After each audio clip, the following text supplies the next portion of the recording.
I really believe that peace is really war is an ultimate failure of the human race. Pag hindi niyo na kayang mag-usap, no? It's like having kids na nag-aaway sa bahay. No? Do you want them to come into blows? Of course not, diba? So you find a way all the time. No? So these sovereign disputes are dead ends. No? They'll keep going on and on and on, and they're really dead ends. So you'll have to find a way to still get along and beneficial yung relationship ninyo. And of course, certainly war is not the answer to this. No? Claro.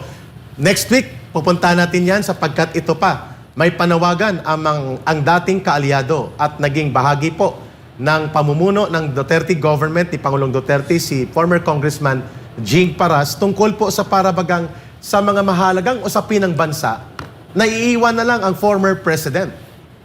At ang iilan na lang nakikita mo na naninindigan ng matapang at matatag para pumuna sa kalabisan at abuso na nagaganap sa ilalim ng kasalukuyang administrasyon. Pakinggan natin itong sentimento na ito. I can only borrow one word for them. Mga traidor. Kasi itong mga taong ito, sobrang nakinabang. Mga sekretary, mga high officials from the legislative department, mga officials from the executive department, at itong mga elective officials, lalo na sa Senado, sa House, marami dyan hindi man electable as to their position. Pero dahil nung midterm election na si Duterte had his highest performance and trust rating, he was able to carry. Kaya nga yung 8 diretso ng Dilawan ay 0. Pero itong mga nanalo ay mukhang tumatraidor sa Pangulo. Alam mo, napakabait ni Duterte. Hindi niya pinapakialaman sila. Konsensya na lang nila. Mayroon diyang senador na hindi man manalo-nalo yan sa Dilawan. In-out pa nga ng Dilawan dyan dahil nagdala ng mga dancer doon sa isang stage. Pero nung tumalon kay Digong at binagbigyan, saka lang nanalo. Pero nasaan itong tao na ito? Nagpakita ba? Sumama ba kay Bato para imbestigahan itong tungkol sa droga? Wala. Saan yung mga nakinabang na hindi man mananalo bilang dahil kaya nga nagtampo yung butihing speaker na si Martin Romualdez. Kasi siya dapat ang manalo noong pagka-speaker noong panahon ni Digong. Pero he has the numbers, pero pinagbigyan itong mga iba. Pinapanalo, wala man lang numero. Pero nasaan sila ngayon? Nagpakita ba na they are for the president? Former president? Wala. So, pero sa kabaitan ni Duterte, he never made a single word against these people. So, konsyensya na lang ninyo. Alam namin, kaming naiwan na loyal kay President Duterte, alam namin kung gaano kayo nakinabang sa administrasyon niya.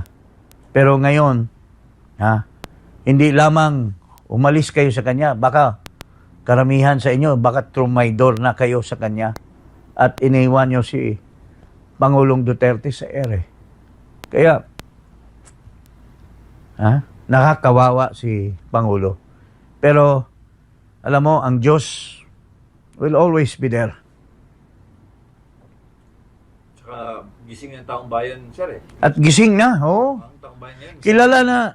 Kilala na yung mga nakikinabang na mga traidor. Kung tumakbo man mga senador yan, kung sino man yan sila, tumakbo mga congressmen, pag natuloy itong grupo na sasaklolo at tumutulong kay PRRD in the 2025 election, I'm sure marami dyan ang malalaglag sa kanilang pwesto. Yun lang po ang masasabi ko. Nakakalungkot, nakaka-bring down na mayroon palang mga ganong mga tao na sobrang nakinabang nung panahon ni Digong, pero sobra namang dumidistansya ngayon.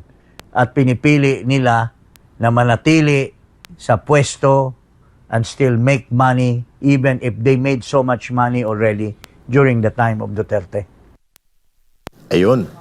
Ito yata yung tinutumbok Loaded. ni former Congressman Jing Paras, Attorney Marlon Mamlorin, na uri ng mga politiko na ang kanilang mantra ay, in politics, there are no permanent friends or enemies, only permanent interests. Pero hindi yan pwede kay Digong. Kay Digong dapat pag nasa grupo at organisasyon ka at sa politika ng public service, dapat may prinsipyo kang malinaw. Hindi ka balimbing o hindi ka butterfly dahil lamang for convenience, for funds, and for access to power and authority. Ma'am Lorraine. May sinabi kasi si Jing, no, na kawawa si PRRD. I disagree, no. Although no, to be very clear, si Congressman Jing Paras said things and spoke of things that I didn't allow myself to think or even feel, because it hurt too much to see how those who used to be there with the president turned their backs on him, no? But that's politics, no? But really, he really spoke for a lot of us, no? But having said that, hindi kawawa si PRRD kasi he's a veteran politician, no? And he understands. He doesn't take it personally. Although I'm pretty sure na nasaktan din siya. But I want to say, he has the people with him to this day. No? Yun ang To this mahalaga. day, yun ang mahalaga. At yung kasi ako ever since bumaba si PRRD in office, I make it a point to go to him once a month or twice a month, thrice a month, whatever, na basta on a regular basis para alam niya, no. Gusto ko talaga alam niya. At saka worthy siya. It's not just kasi he still continues to fight for the people, no. So but there's so many things that that Jing said na this kind of politics is just so rotten and it's gutter na nagtatraidor na, no, na kasi si PRRD naman, wala naman siyang dinidemand, wala siyang hinihingi. Hinihingi lang niya na lumaban tayo para sa bayan. Pag sinasalig na yung konstitusyon, doon ka naman, di ba? Humarap ka naman dyan. Pero Ma'am Lorraine, hindi niya ugali ang manumbat. hindi siya Hindi talaga siya ganon. nanunumbat. He doesn't take it personally, no? He doesn't take it personally. Which brings me to question kay Attorney Marlon Busanto. Kasi ang konteksto ng pagpapahayag ng sentimiento sa loobin ni Attorney Jing Paras ay dahil mag-isa na iniwan sa ere si Senator Bato de la Rosa sa napakahalagang Senate investigation that require the support of other senators na nakinabang sa endorsement at influence, political influence ni Rodrigo Duterte during that time na sila'y nangangampanya at humihingi ng tulong niya. I think yun ang konteksto ng take-off niya, including ang malalaking issue na inarap at pinamunuan ni Pangulong Duterte on the issue na kinu-question ang abuso na nangyayari sa ilalim ng gobyernong Marcos. Attorney Busantog, would you like to react doon sa sentimento na yun? You cannot expect a principled stand from people without principle. Yes. You Tama. cannot expect courage to look at national issues from people who are without courage. Yes. Tama. Kaya pag sinasabihan natin na bakit wala sila, wala talaga. Kasi wala naman talaga Hindi silang mo prinsipyo. mapipigay yun. Yeah. Claro. Madaling sabihin nila na my loyalty is for my country at hindi kay PRRD. But so much, so much. Hirap talagang hindi magsalita pala ng sa national bawal. TV. Vlog naman to Vlog naman to, so pwede naman So much BS. Yeah, so much bullshit talaga. Yeah, Kasi so para much tayong mga bata na nag-uusap dito. Kung ayaw mo. But for me kasi, the fact that there is a barren number of senators during the hearing ng Tama. PDLX, no, Claro. would show how important this issue to you and how important this issue to the country. You think that this issue is not important enough for you to deign your presence, to condescend your presence during the meeting. Why? Yeah.